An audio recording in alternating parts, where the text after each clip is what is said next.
Ryan Newman is unsure of his 2022 NASCAR plans. We're going to talk about the end of the Sonoma race, some controversy between Daniel Suarez and Michael McDowell, and Denny Hamlin says the Chicago Street Course race is expected to happen. What's going on, guys? It's Daniel, and welcome back to our video. We got a lot of NASCAR stories to discuss here today on the channel. Let's go and just jump straight to it. We're going to start off with the paint scheme and sponsorship news. Let's go ahead and just jump straight into that very quickly.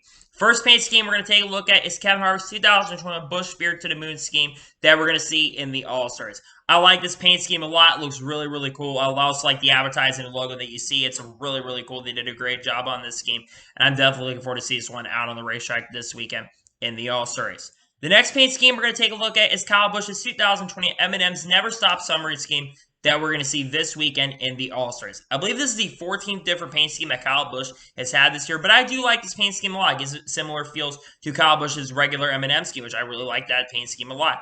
I think they did a very good, solid job on this paint scheme. It's really, really cool. Maybe they'll run this paint scheme a lot more throughout this year, but yeah, I really do like this paint scheme. I'm definitely looking forward to see this one out on the racetrack this weekend in the All-Star race. The next paint scheme we're going to go ahead and take a look at is Daniel Suarez's 2020 Tootsie Orchid Loud scheme that we are going to see this weekend, not this weekend, at Nashville Super Speedway.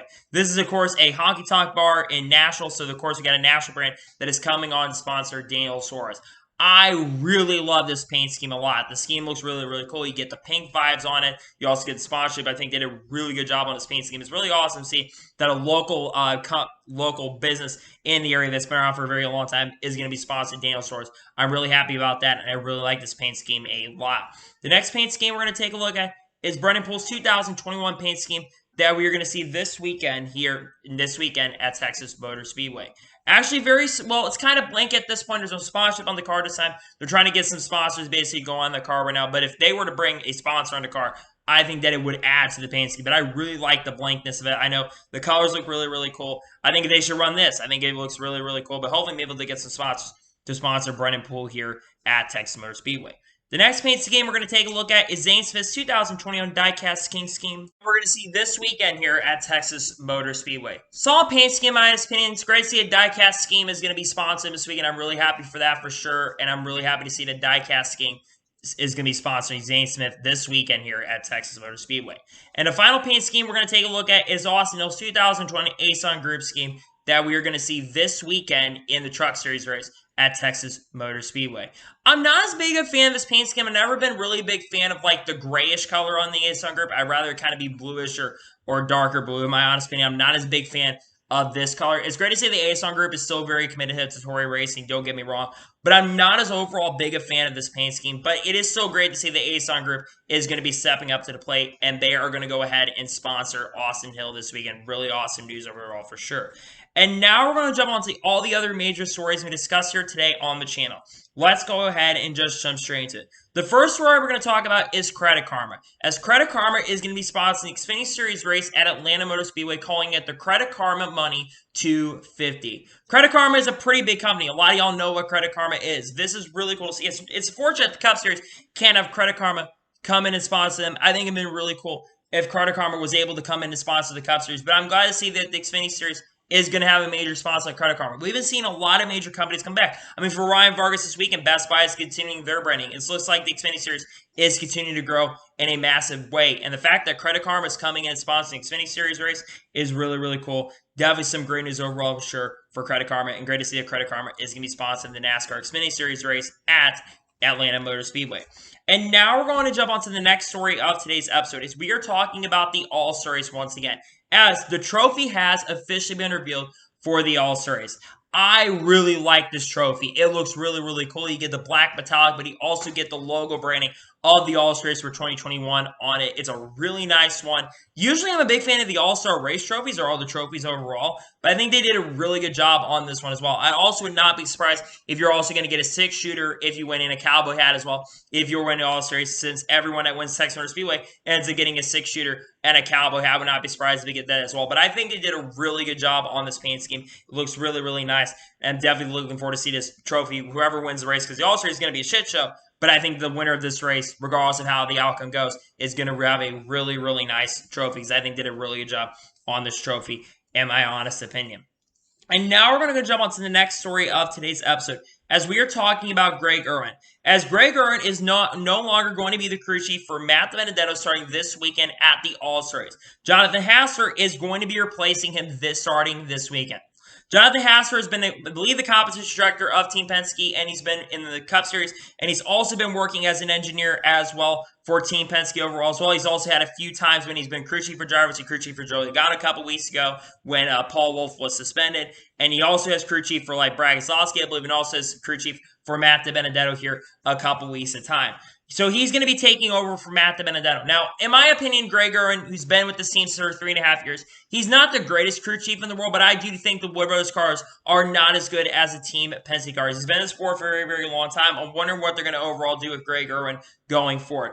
But in regards to Jonathan Hassler, the big question is Jonathan Hassler going to be able to go in there, and is he going to be able to overall help the Wood Brothers organization? If Matt DiBenedetto starts improving, because let's be fair, the last 5 races, Matt DiBenedetto has finished 18th for worst. If Matty D does improve with Jonathan Hassler, you have to go out there and blame the crew chief.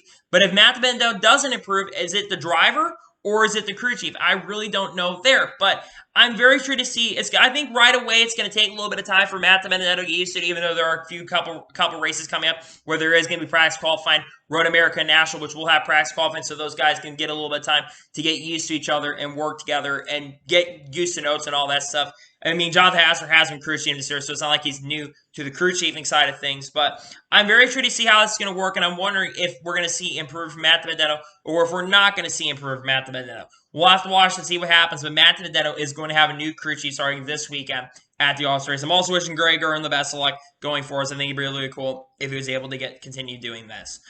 As I'm currently editing today's video, it was just announced that Will Rogers is going to be driving a select number of races for Sam Hunt Racing in the number 26 car starting at Nashville Superspeedway with GoodRx as a sponsor at Nashville. Holy crap, Will Rogers is back.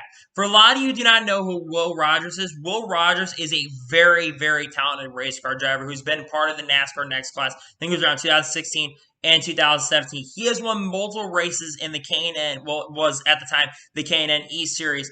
We can't remember exactly which team, but he's won multiple races in the ARCA E Series at tracks like Watkins Glen. He's a very, very good road course racer and a guy that really can get the best out of equipment. I mean, I believe he got a top 10, I believe, for Brandon Brown Motorsports in 2019, I believe, was the last time he raced in the Xfinity Series. So he's had a few races in Xfinity. He got a top 10 for them, I believe, a couple years ago. And this is such a cool opportunity for Will Rogers. I've been really, really high on him. I think he's a really, really good race car driver. And the fact that he's getting another opportunity to race in the Xfinity Series is really, really cool. What are my expectations for Will Rogers? A couple races. One, I think it's been a few years since he raced, so it's going to take a little bit of time to get acclimated. I mean, there is going to be practice qualifying at that track. They should be locked in by points, if I'm not mistaken. I think they should be locked in overall. So his goals are just learn, get on the track, get as much time on the track for practice, and see if he can finish in the top 20 with this organization. I think that'd be really, really cool. I think he's really capable of finishing the top 20. I think that he will do very, very well. But yeah, really awesome to be Will Rogers is back. I'm really happy about that for sure, and I'm definitely wishing the best luck in a couple races this year with Sam Hunt Racing. And now we're going to go and jump on to the next story of today's episode, as we are talking about the Fox NASCAR TV ratings through the whole 2021 season. And Michael Mulvihill, who basically runs the directions for Fox, if I'm not mistaken, he came out with the TV ratings in regards to 2021 and 2019. And this is really good news, by the way. Now, this does exclude the Daytona 500 from this year, as the Daytona 500 was really, really bad. For 2021, the ratings for this year had an average of 3.357 million viewers throughout the whole 2021 Fox year, including Fox and FS1. For 2019, a couple years ago, the last time we had a normal season, 2019 scored a 3.258 million viewers. That means that we're going to up 3% from the 2019 season. I think this is really, really overall really good news, to be honest. The fact that we're up 3% from 2019 is really, really good. It shows that NASCAR overall is headed in the right direction when it comes to TV ratings. I do think the TV coverage overall for Fox does need to improve to keep the viewership in, because if your viewership is good and your production, how you broadcast the race, if it's really, really good, people are going to stay tuned in. But the fact that we're up 3% in ratings shows that NASCAR is growing very, very big. I mean, NASCAR is becoming more and more mainstream over the last couple years. We've been seeing a lot of new companies, a lot of new owners come into the sport, among other things. And the fact that ratings are continuing to increase in the NASCAR world is really, really good to see. And I think that these ratings are showing that NASCAR is overall headed into more of a positive direction than a negative direction. I'm really happy to see that, and great to see that the NASCAR TV ratings from this week, I'm not sure if they concluded Sonoma in this, but it's great to see that the TV ratings are up over this year over last year. I think that's really good news overall right there for sure. And now we're going to jump on to the next story of today's episode, as we are talking about National Fairgrounds and Bristol, as they had another meeting today on June 8th, and Jerry Caldwell brought up something during the meeting at the National Fair Board. He basically said told National Fairgrounds Board that he could see the Fairgrounds and the Dover-owned National Superspeedway both having cup races since not raced for a market for 2 races. No decision made at board meeting today. Remember, National Fairgrounds and National Superspeedway are within about 35 minutes of each other, so they're really, really close. And you overall could open up that market to each of them. There is potential that this work. In my opinion, I think that they should have both National Fairgrounds and Bristol. If National Fairgrounds is to come back, by the way, I think both National Fairgrounds and National Superspeedway should be able to coincide. And one thing I would really think would be really, really cool and really awesome to see is if they were both able to have a doubleheader, or both of them on back-to-back weeks, where you would have National Superspeedway the first week and then National Fairgrounds the next week. Or maybe they're not going to be doubleheader, who knows. But I really think it'd be really, really cool if both National Fairgrounds and National Superspeedway were both able to coincide, since Nashville is a major, major market. Overall, also, it would be a really good business decision for Nashville as well if you're able to have both races there. I know Lebanon, Tennessee is about 35 minutes from Nashville, the National Fairgrounds, where National Fairgrounds is in the city. But I think Nashville would boom. You had people coming in and be staying in the Nashville area, and shops and businesses around the area would be able to propose with that. I think that'd be really something I would really like to see, and hopefully this does happen. I really hope the National Fairgrounds and National Superspeedway are able to both coexist with each other, and Dover Incorporated and SMI are able to work each other, since Marcus Smith and the president of National Superspeedway and Greg Moses are really, really good friends. I really hope it does happen, and hopefully both races are going to be able to happen here starting next year. And now we're going to jump on to the next story of today's episode, as we are once again talking about the Chicago Street Course. We've talked about it many, many times on the channel that there has been talks going on behind the scenes in regards to the Chicago Street Course potentially happening here really, really soon. Now, Denny Hamlin was on a podcast. I believe he was on with Brent Griffin and Freddie Kraft on the Midget Monday podcast, and he was on there, and he brought up that he said, we're going to Chicago Street Course. Chicago, I can tell you that. Sounds like the Chicago Street Course is a done deal. There's been talk, like I said, there's been talk behind the scenes in the industry about the potential of there being a street course race happening in Chicago or in the Los Angeles area, as NASCAR has been wanting to expand into those markets once again. Remember, we have not raced in the Chicago area technically since the year 2019, but NASCAR has been toying for the last year or so, really since back in 2020, when they were thinking about putting it on the schedule back in 2020, maybe going to Toronto, but that got canceled because of COVID-19. NASCAR was looking to maybe go into Toronto this year, and race this year, but again, because of COVID-19, they were not able to race. But NASCAR has been talking for a while about potentially having a street course on their schedule and expanding into those markets. The next gen car is one of the big reasons why. The next gen car is a major, major mystery. A lot of people think that the next gen car is going to play a major factor and think the racing overall is going to be better. I don't think it's going to be like what we saw in the iRacing broadcast, but I think the next gen car is one of the big reasons why I'm doing that. The other reason I think there's a really good chance of this happening is that if you bring the racing product to the city, because let's be for real, you have to travel, commute an hour, 2 hours of your time sometimes basically out to a racetrack and spend a ton of money basically making your way out to a racetrack. In regards to having it into a city, you don't have to spend an hour or 2 hours, but you're wasting gas and you're wasting money commuting out those tracks and staying in hotels. If you bring it to the city, yes, you're going to be able to commute to the hardcore fans that are in the city, but you're also going to be able to bring some casual fans into sport. And if the racing product is really, really good, it's going to be a great thing for the city. It also is going to help businesses in the city as well when it comes to shops and centers and restaurants. Those businesses in those areas, especially those small businesses that are in the Chicago area, are going to prosper, and they're going to be able to make a ton of money. So I think that this really should happen. I absolutely think that this is going to happen, whether it's in Chicago or LA. It's going to be a big business move, especially since Chicago is in the third largest city of the country, and it's got a major market, and it's a big sports town as well. I mean, look at the sports in the area. If before the race even happens, if you're in an area, you can go maybe watch Chicago Bears game later this year. Maybe you can go watch a White Sox or Cubs game. Maybe if hockey's still going on, maybe you could go watch a hockey game for all we know.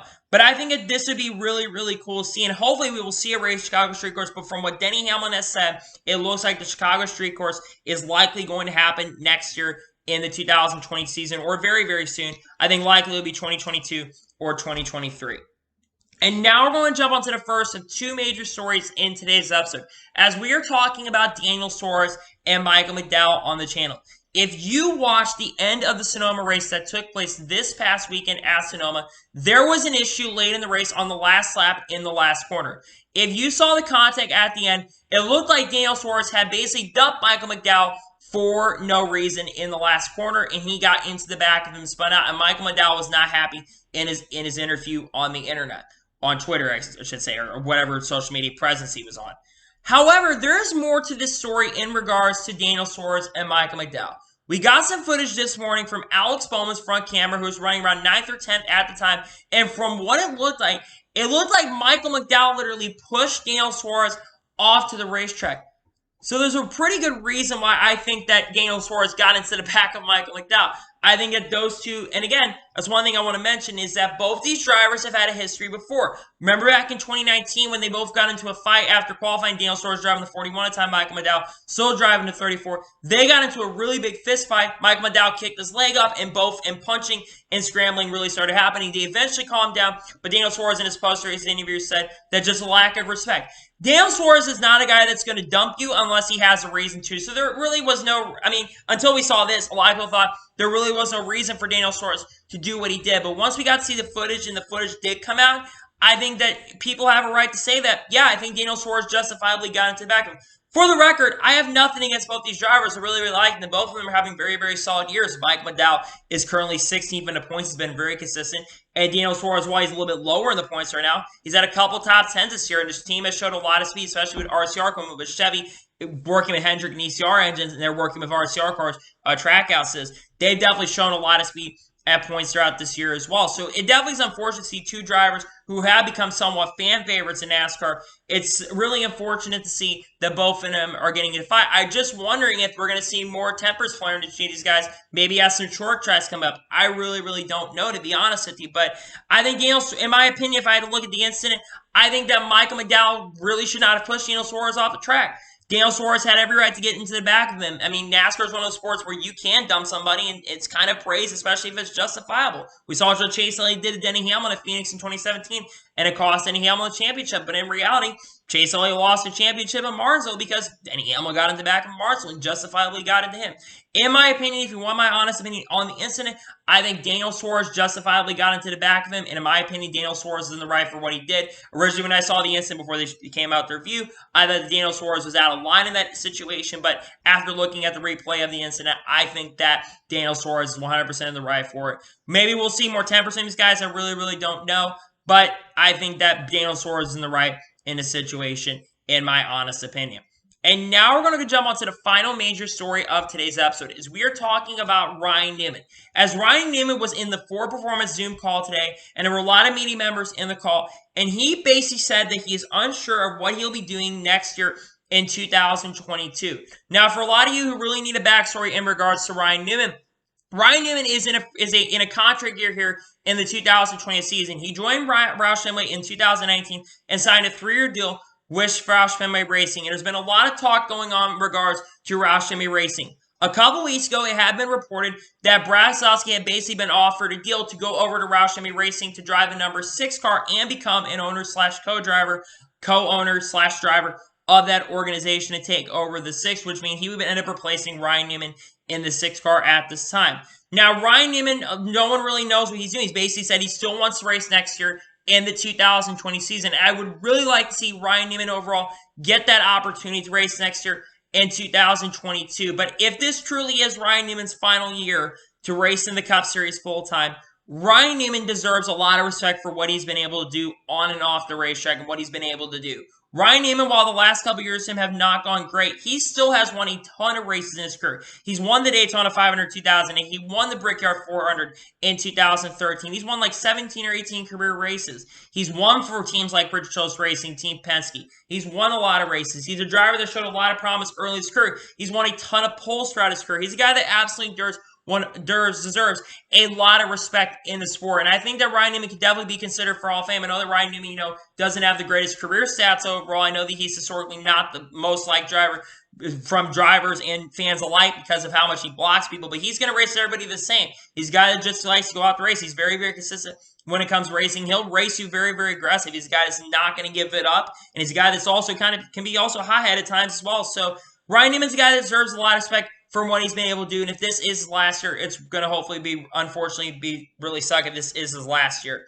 But if Ryan Newman is to come back next year in 2022, especially in the Cup Series, there are a few rides that he could be up for grabs of going to in 2022. He could be in the running, maybe go to that Team Penske car if that 2 car becomes available, even though I feel like that's going to be unlikely. I think Austin Cindric is going to be taking that 2 car. He could go over to 21 if they don't re-sign Matt DiBenedetto. But Matt DiBenedetto, he basically is I would not be surprised if Matt DiBenedetto ends up returning to the 21.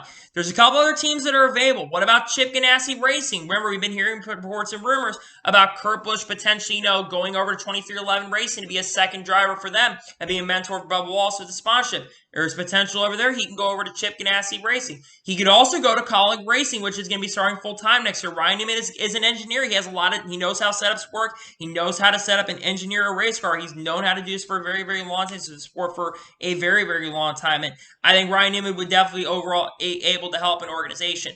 I think it'd be really cool to see Ryan Newman, though, go out with a bang and maybe come back one more year. So I don't want Ryan Newman personally to retire. I think Ryan Newman deserves one last year raw and deserves to retire. I think that if this is not his last year in 2020, I think there's a chance this could be his last year. But if this is not Ryan Newman's final year in 2021, I think next year in 2022 is going to be his final year. I think he's going to sign a 1-year deal. Maybe goes to SHR for all we know.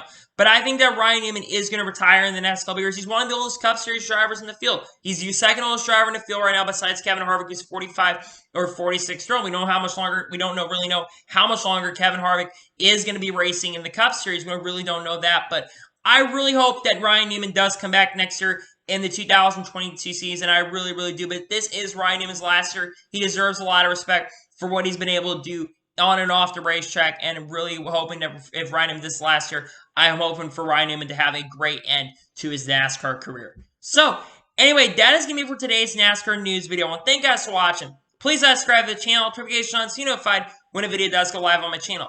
Follow me Twitter, Facebook, and Instagram, and support my page as well. Link description below for that, and comment your thoughts on today's video.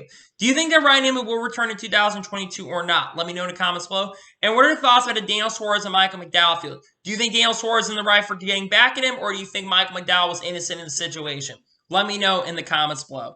Anyway, like I said, I want to thank you guys for watching today's video, and I'll see you guys next time for some more great and awesome NASCAR content. Take care, everybody.